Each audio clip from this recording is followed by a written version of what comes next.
Oke, shalom teman-teman. Kecil sekali suaranya. Banyak teman-teman yang hari ini nggak datang karena mereka kemana? Dibaptis. Di mana? Di seberangnya. Ingat ya, kita punya gereja di seberang ya. Jangan lupa kalian. Gereja di mana? Di sini doang. Jadi kita hari ini sangat bersyukur dan masih ada teman-teman yang pakai baju putih hitam. Jadi kita temenin kalian ya, pakai putih hitam juga. Karena nanti kita mau temenin kalian juga nih beberapa ya, dibaptis. Nanti habis ini juga kita bakal ke seberang untuk merayakan bersama. Nanti mengundang teman-teman juga boleh mengucapkan selamat kepada mereka. Karena ini jadi satu momen yang monumental juga buat mereka. Oke, jadi hari ini agak lain. Iya, saya juga bingung ya. Main drum, pengakuan dosa, main drum lagi, terus khotbah.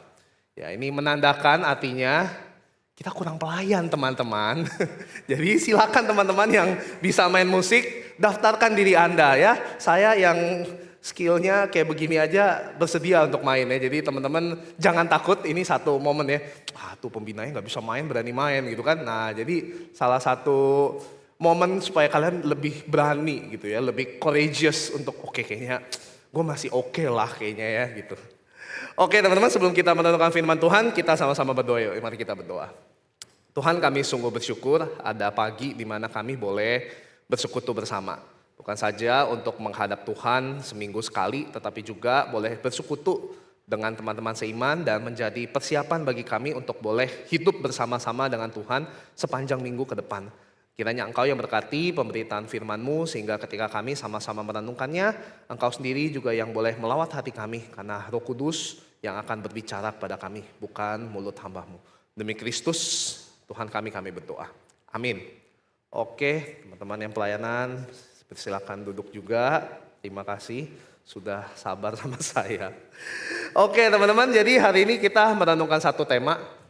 BK, tolong dong ambilin pointer. Ketinggalan. Jadi kita akan merenungkan satu tema tentang Thanksgiving dan thank you.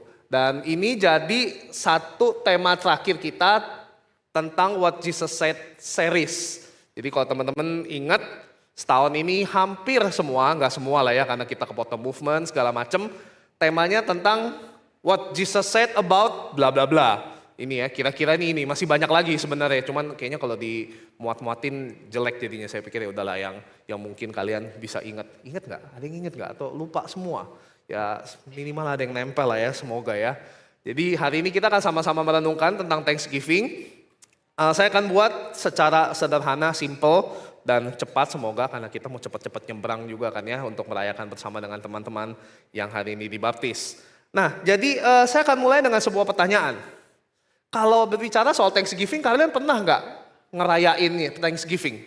Ada yang misalnya di rumahnya atau gengnya lah, komunitasnya, kita ngerayain Thanksgiving yuk. Ada nggak? Nggak ada ya? Ada? Even yang di international school, yang homeschool, Trisha mana Trisha? Saya mau nanya Trisha mana? Trisha ngerayain nggak? Nggak juga ya? Nah padahal Thanksgiving itu kalau di luar itu, kemarin pendeta Riko ngomong ya, Thanksgiving itu kalau di luar negeri kayak lebaran di Indonesia. Tiket habis di bandara tuh orang bergeletakan gitu ya, karena ada yang nekat nunggu gitu, kalau bisa dapat tiket satu aja gitu ya, gue pengen pulang kampung gitu. Segitunya dan memang sangat luar biasa, tapi di Indonesia kayak kita kurang ngerayain ya. Jadi ya tapi tetap kita mau mengingat karena bukan soal hype-nya, bukan, tapi soal bagaimana kita bisa memaknai Thanksgiving ini. Dan Thanksgiving udah jelas lah ya maknanya, Thanksgiving, pengucapan syukur. Tapi jangan lupa ada giving-nya juga. Makanya saya kasih pertanyaan ini, pernah nggak kalian bersyukur? Ada yang tidak pernah bersyukur? Oke. Pasti nggak ada yang berani angkat tangan. Siapa yang pernah bersyukur? Boleh angkat tangan. Oke, boleh sebutin gara-gara apa sih bersyukur biasanya? Apa? Apa? Ngomong aja yang kenceng, nggak apa-apa. Keluarga, oke. Nilai, apalagi? Game. Terima kasih Tuhan, saya bisa win streak hari ini gitu ya. Bersyukurnya ke siapa nih ya? Saya belum tanya loh bersyukurnya ke siapa. Apalagi? Bersyukur karena apa lagi? karena masih hidup. Wow. Good. Ya banyak orang yang mungkin hidup nih nggak enak banget ya. Kayaknya pengen mati aja rasanya. Tetapi hidup itu kita harus syukuri. Karena banyak orang sebenarnya yang pengen hidup tapi nggak ada kesempatan. Apalagi? Nah, pertanyaan berikutnya, seberapa sering? Let's say soal hidup deh, seberapa sering? Seminggu sekali, sebulan sekali, atau pas ulang tahun doang, setahun sekali, atau setiap pagi pas bangun, puji Tuhan masih hidup, belum diangkat. Ya. Atau kalau soal nilai gitu ya, nilai gimana kalau ada standarnya gitu ya, kita punya KKM pribadi ya. Gue mau ngucap syukur kalau di atas 90 deh baru doa gitu ya. Kalau 89 gue gak mau doa, ngapain doa 89 mah. Atau gimana, kita punya standar jangan-jangan ya. Gue bersyukur kalau titik-titik. Kalau sesering apa mungkin juga dijatain gitu ya. Oh doa, banyakkan mohon aja deh buat bersyukur belakangan. Nah sebenarnya banyak sekali hal yang dapat kita syukuri dan tentu saja kita akan merenungkan dari apa yang Yesus katakan. Karena what Jesus said. Jadi kita akan lihat 4 hal apa yang bisa kita syukuri. Tenang aja, saya cepet kok, nggak lama ya. Jadi yang pertama, kita bisa bersyukur untuk hal-hal yang spektakuler, ya nggak? Pasti paling gampang ini, ya nggak? Tadi main game misalnya, udah kalah gitu ya, hancur semua turretnya tinggal base. Atau udah 1 lawan 5 misalnya gitu ya. Comeback menang, waduh tuh seneng banget. Yang olahraga misalnya, udah ketinggalan jauh. Main basket 3 kuartal ketinggalan dibantai, kuartal 4 comeback, wah gitu ya. Kerjain ujian, sengaja nggak belajar, udahlah ada 2 ujian, pilih salah satu deh gitu ya. Matematika sama bahasa Indonesia, belajar yang mana? Bahasa Indonesia, matematika biarin gitu ya, udah matematika belajar nggak belajar jelek gitu ya. Ya biasa tetap usahalah matematika lah gitu kan. Terus tahu bahasa Indonesia, bagus juga gitu, baru wah spektakuler. Nggak belajar bisa bagus, atau banyak hal-hal lain lah yang kita rasa spektakuler. Dan itu juga mungkin terjadi di dalam Alkitab. Kita mau lihat yuk satu kisah di Lukas 17. Lukas 17 ayat 11 sampai 19. Buka Alkitabnya. Saya sekarang nggak mau nunjukin kalau ayat panjang ini enggak, buka Alkitab. Kalian harus bisa membiasakan diri buka Alkitab tapi tahan gak lihat notif. Bisa nggak? Udah dewasa belum nih? Saya percaya bisa dewasa lah ya. Sebenarnya kelihatan dari sini. Jadi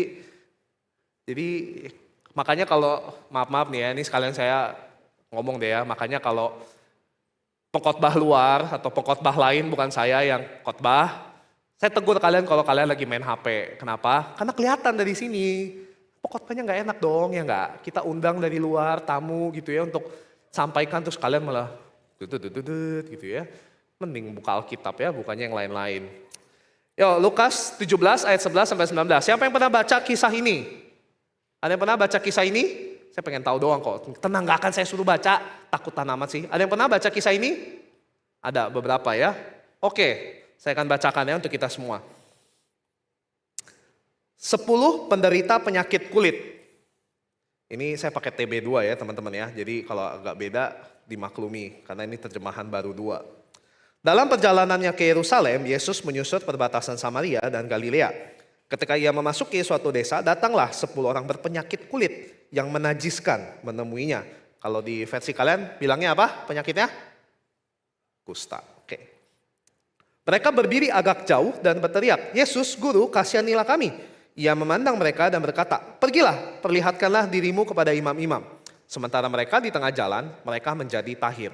Salah seorang dari mereka ketika melihat bahwa ia telah sembuh, kembali sambil memuliakan Allah dengan suara nyaring. Lalu sujud di depan kaki Yesus dan mengucap syukur kepadanya. Orang itu orang Samaria. Yesus berkata, "Bukankah ke-10 orang tadi semuanya telah menjadi tahir? Di manakah yang 9 orang itu? Tidak adakah di antara mereka yang kembali untuk memuliakan Allah selain orang asing ini?" Ia berkata kepada orang itu, "Berdirilah dan pergilah, imanmu telah menyelamatkan engkau." Oke teman-teman, jadi di sini kita lihat ada satu kejadian, kisah ketika ada 10 orang teriak-teriak. Teriak-teriaknya bilang apa? "Yesus, Guru, kasihanilah kami. Jadi mohonnya kenceng nih ya. Yesus, guru kasihanilah kami gitu ya. Mintanya kenceng banget nih. Terus Yesus bilang apa? Cuman suruh pergi. Perlihatkanlah dirimu kepada imam-imam. Gampang banget ya. Dan mungkin kita kesel gitu ya. Misalnya ya, siapa misalnya ya? Siapa ya? Saya tunjuk Matthew misalnya. Matthew datang ke saya gitu. Kok minta tolong dong gitu ya. Gue pengen banget didoain, gue lagi bergumul. Pengen jago banget main gitar listrik misalnya gitu ya. Apalah gitu ya pokok doanya. Supaya nilai gue bagus nih minggu depan ini ada tertulis. Ada gak tertulis? Terus saya bilang kayak gini, pergi aja tuh ke Kobudi ya. Atau pergi ke Pariko, perlihatkanlah dirimu ke Pariko gitu. Gimana rasanya kalian? Ini apaan sih si Kohante ini kan? Males banget ya. Gue cuma minta tolong dikit gitu. Sama Yesus ya. Yesus tuh bisa lakukan apapun dengan mudah bukan? Tek, beres. Tapi pergi, perlihatkanlah dirimu kepada imam-imam. Wah mereka tapi taat loh ya. Lumayan lah gitu ya, taat. Mereka pergi, 10-10 pergi. Apa yang terjadi? Tengah jalan sembuh, ting berubah gitu ya. Begitu tengah jalan sembuh semuanya. Nah disinilah bedanya. Satu orang balik.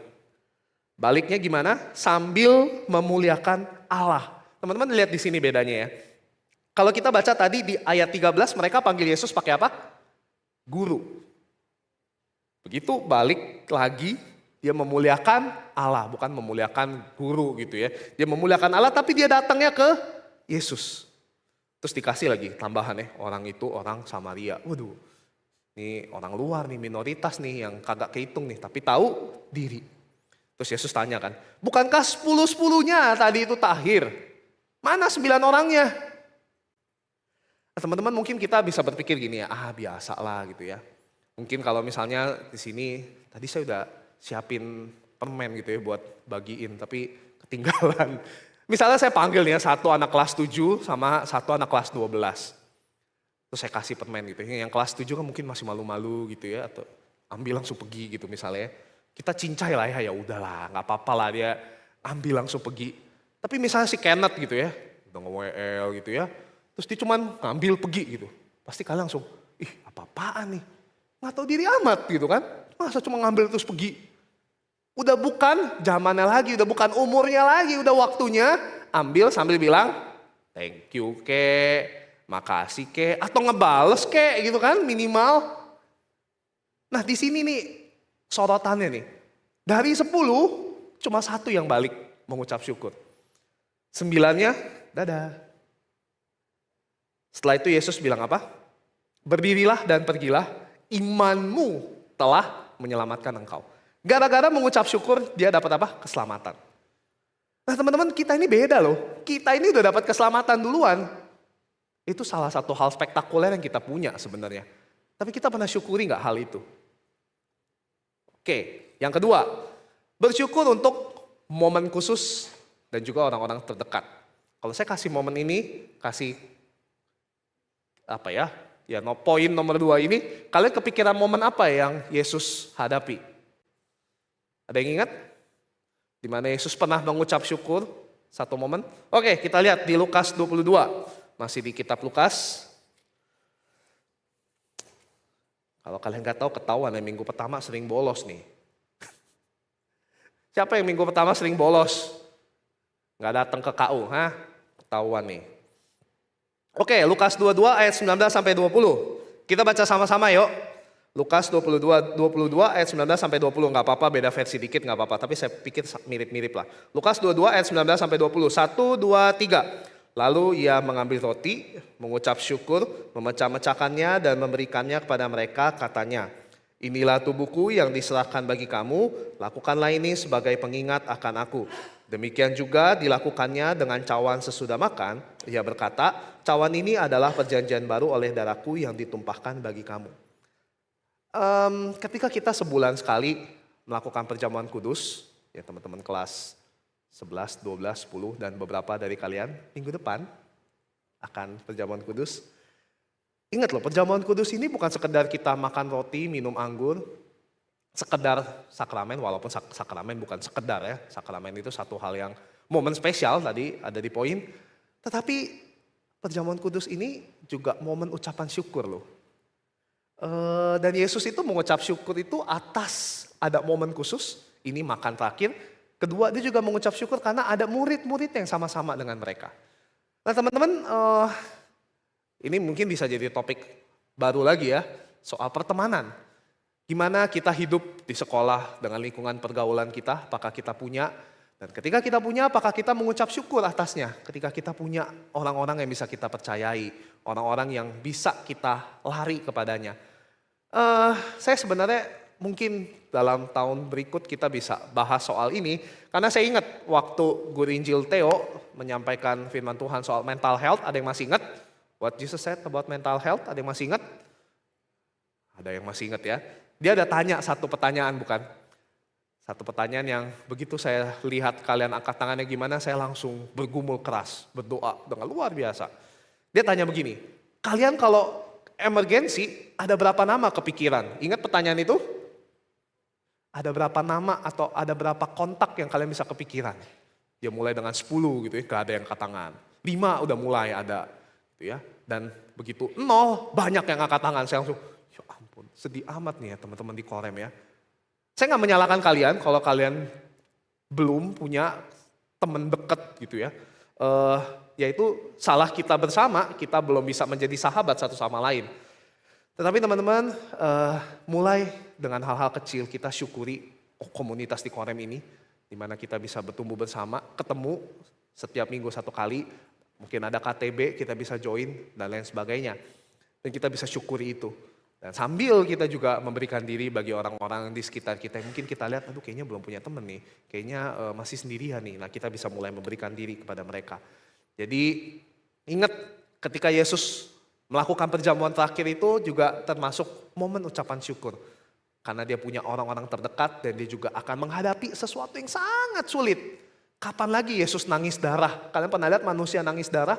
Nggak pernah, Yesus mau nangis darah dan dia mengucap syukur atasnya. Bersama-sama dengan orang-orang terdekatnya. Berikutnya, bersyukur untuk apapun. Teman-teman, ada satu kutipan yang bilang, sebenarnya kita bisa bersyukur untuk hal apapun. Meskipun ada banyak alasan juga untuk tidak mengucap syukur. That's why itu pilihannya di kita.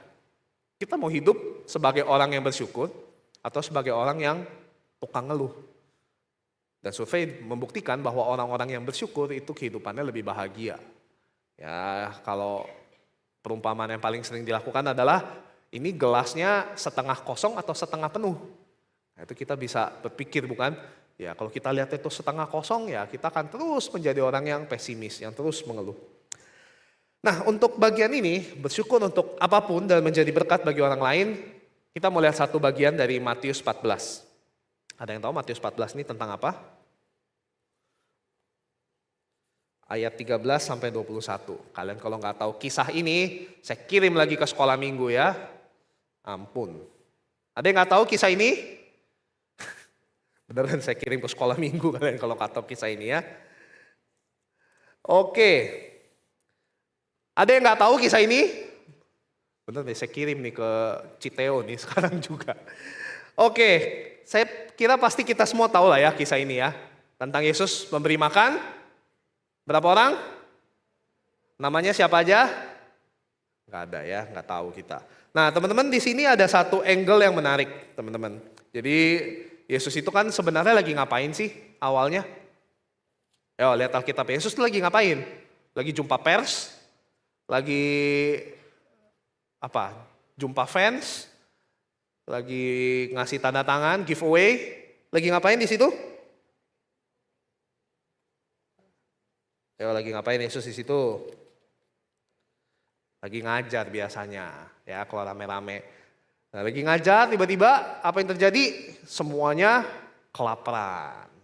Kayak kalian sekarang ya, lapar nggak kalian? Lapar, aduh masih pagi. Nah, jadi menjelang malam, kalau kita lihat ayat 15, murid-muridnya datang kepadanya. Tempat ini terpencil dan hari mulai malam. Jadi pertamanya disuruh ini ya. Suruhlah orang banyak itu pergi ke desa-desa supaya dapat membeli makanan bagi mereka sendiri. Nah itu kan logis lah ya. Lalu Yesus ayat 16 bilang gini, tidak perlu mereka pergi, kamu harus memberi mereka makan. Waduh. Ini kayak kalian ini ya lagi panitia-panitia gitu ya, IPK Games kan, SOC, Skippy Jam gitu ya.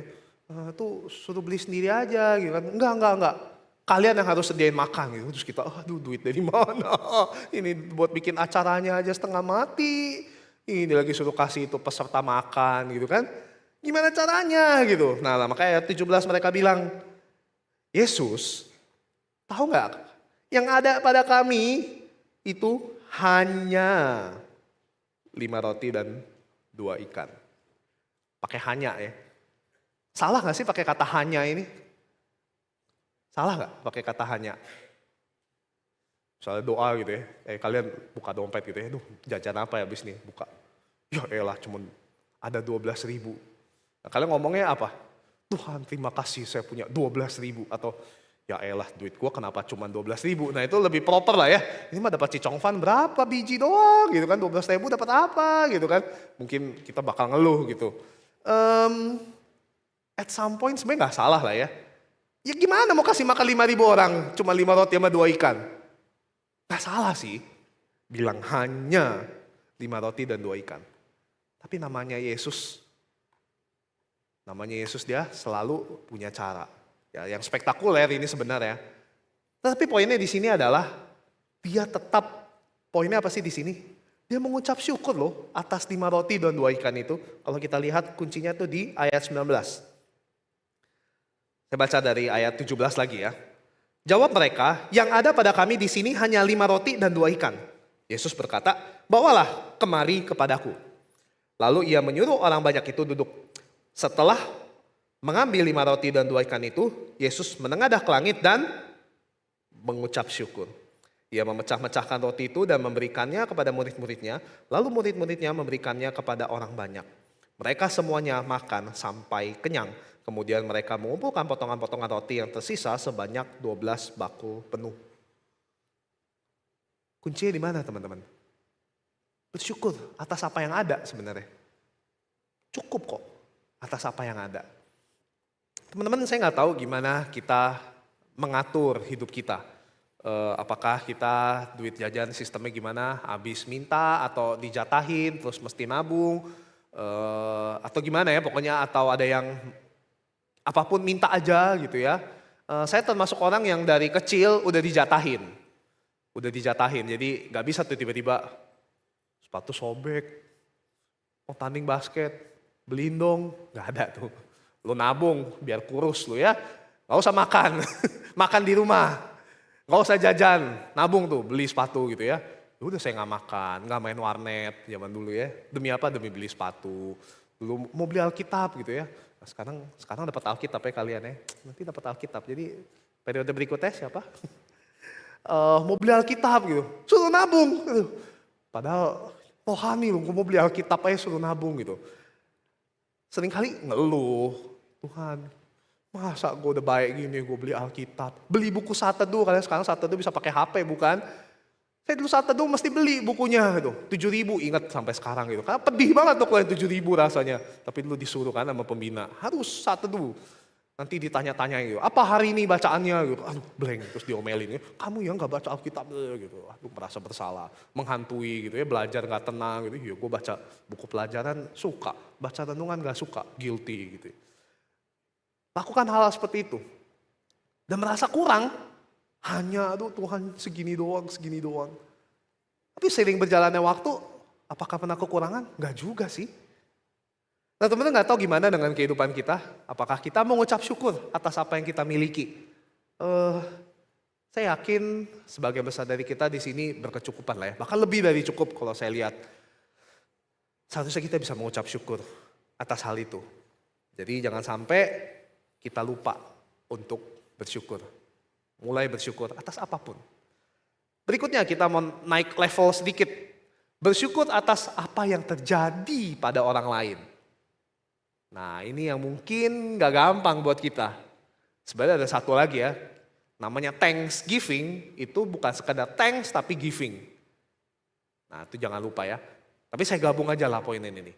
Bersyukur atas apa yang terjadi pada orang lain. Nah kita kan punya SMS ya. Kalian tahu SMS? Senang melihat orang susah, susah melihat orang senang. Ya bukan. Enak kayak kalau temen nilai jelek gitu ya. Kalau nilai kita, KKM kalian berapa sekarang? Beda-beda ya, 72, 75. IPTO berapa sekarang? 75. Semak 1 berapa? 75. PK Puri? Hah? KKM? 71. Wah langsung, kok pindahin PK Puri aja gua. Sekolah mana lagi? Saya pengen tahu deh KKM kalian berapa. Citra Kasih berapa Citra Kasih?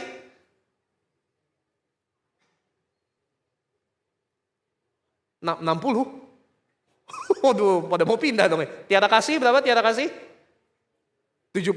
Wah ini langsung, ya oke teman-teman silakan yang ini. Pindahlah ke IPK Tomang, saya lulusan sana, enggak lah bercanda. Ya ngomongin soal nilai ya, KKM segitulah ya. Oke kita ambil yang paling tinggi, 75. Bersyukur nggak kalian dapat nilai 75? Bersyukur? Ya ini yang anak-anak yang. Oke, tapi teman-teman kalian semuanya 99 nilainya. Bersyukurnya kurang nggak apa sama aja? Sama aja, puji Tuhan anak korem baik-baik. Soalnya saya dulu ya, kalau dapat 75 itu kadang tergantung teman dapat berapa. Kalau teman yang lain dapatnya 70, wah caputo lah gue ya. Seneng lah. Kalau teman-teman yang lain, lu berapa gitu kan? Teman yang apalagi yang belajar bareng, yang lebih males, gue 85 gitu. Kok dia bisa 85? Kurang ajar. Gue lebih rajin dari dia. Harusnya kan gue lebih pintar dari dia. Dan seterusnya. Susah mengucap syukur ketika lihat orang lain seneng. Lebih bagus dari kita. Nah ini next level nih. Nah kita mau lihat Yesus seperti apa sih? Kita lihat di Matius 11 ayat 25. Matius 11 ayat 25. Nah ini hal yang sulit sebenarnya. Saya perlu akui hal ini sulit, tapi kita perlu lakukan. Sebenarnya saya pernah ambil juga ayat ini untuk perenungan kita di awal tahun kayaknya bulan Februari kalau nggak salah atau Maret. Oke, Matius 11 ayat 25 saya akan bacakan. Pada waktu itu berkata Yesus, aku bersyukur kepadamu Bapa, Tuhan langit dan bumi. Karena apa? Karena semuanya itu engkau sembunyikan bagi orang bijak dan orang pandai, tetapi engkau nyatakan kepada orang kecil. Nah mungkin kita nggak gampang ya untuk menerima fakta begini. Kita kepengennya jadi orang yang besar, yang privilege, yang favorable, yang punya koneksi, yang hebat, yang kelihatan oke. Tetapi Yesus justru berpihak kepada orang yang kecil. Dan ini satu hal yang gak enak. Dan Yesus seneng loh ketika orang-orang kayak begitu loh yang dapat. Bukan orang-orang yang kelihatannya besar, yang kita kepengen menjadi sepertinya. Ini satu hal yang menarik teman-teman. Bisa gak kita mengucap syukur ketika orang lain atau ketika orang yang kita anggap lebih kecil itu mendapatkan kebaikan. Terus kita bilangnya gak apa-apalah gue masih anak kecil, puji Tuhan. Tapi anak kecil tetap perlu bertumbuh bukan? Tetap perlu bertumbuh. Dan di sini dikatakan semuanya engkau sembunyikan bagi orang benar dan orang bijak, tetapi engkau nyatakan kepada orang kecil. Apa artinya menyatakan? Artinya itu memberitahu, membuka tentang dirinya. Dan ketika Allah, Bapa sendiri membuka tentang dirinya, tentu kita juga butuh perjuangan untuk memahaminya bukan? That's why hari ini kita juga mau bersyukur untuk teman-teman yang dibaptis. Berapa minggu tuh ya kalian ikut tuh? Panjang bener. Nah ini Tuhan nyatakan kepada orang-orang kecil. Teman-teman bisa ingat lah, teman-teman yang sudah dibaptis dan disidi, teman-teman yang akan dibaptis dan disidi. Saya percaya kalian berbeda lah ya before afternya. Dulu mungkin Tritunggal tuh apa gitu kan tuh. Allah Tritunggal, apa itu Tritunggal? Coba saya tanya kelas 7 gitu. Tahu nggak Tritunggal apa? Ada yang tahu kelas 7? Mau jelaskan? Boleh, coba.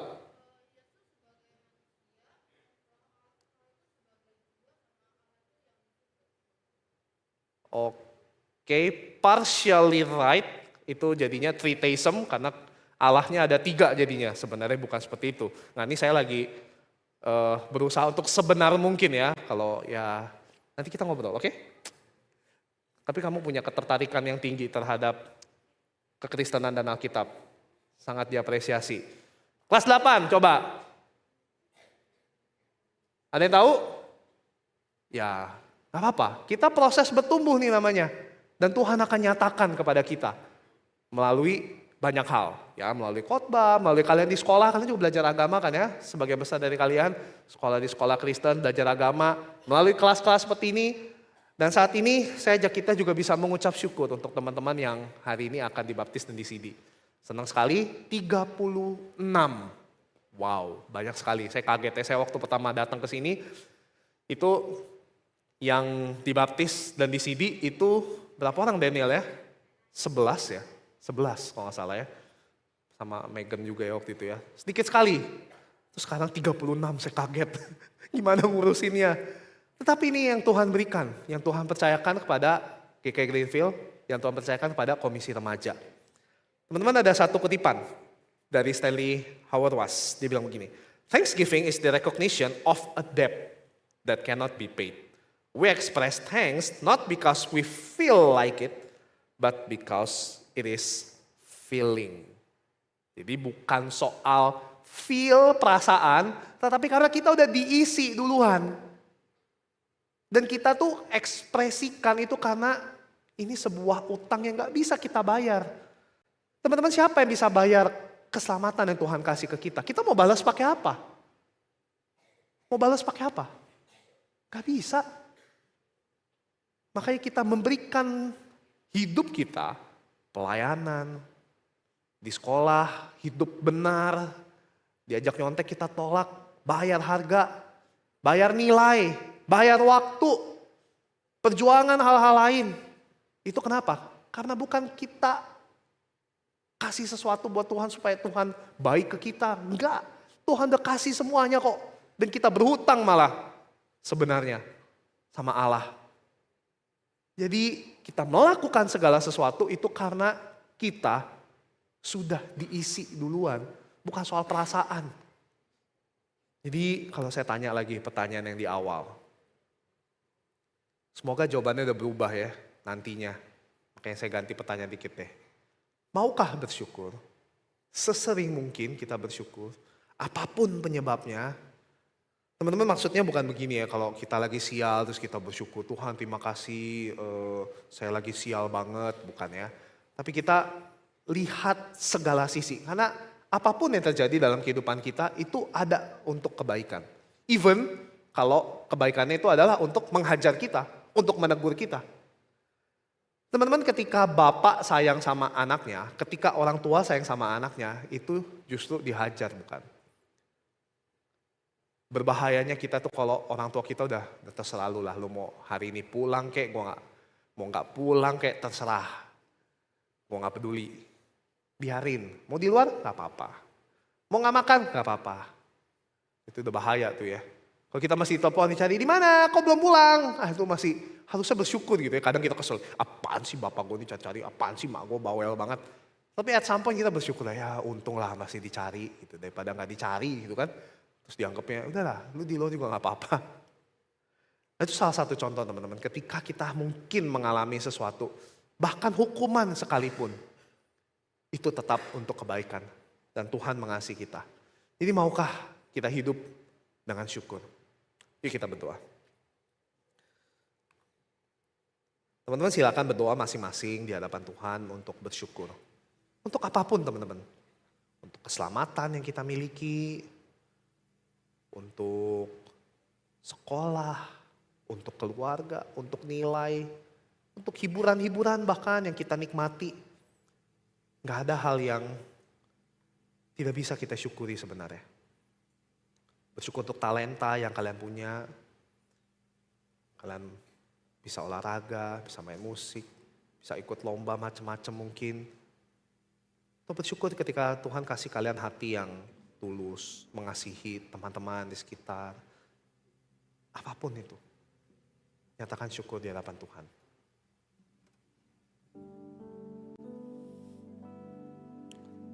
Tuhan, terima kasih Engkau begitu baik. Dan ini anak-anakmu datang ke hadapanmu membawa persembahan ucapan syukur. Kiranya Engkau yang berkenan ya Tuhan atas setiap ucapan syukur kami. Yang kiranya Engkau tetap memperlengkapi diri kami, sehingga kami boleh terus bertumbuh, semakin serupa dengan Engkau, dan menjadi anak-anak-Mu yang membawa kemuliaan-Mu. Demi Yesus Kristus kami berdoa, amin.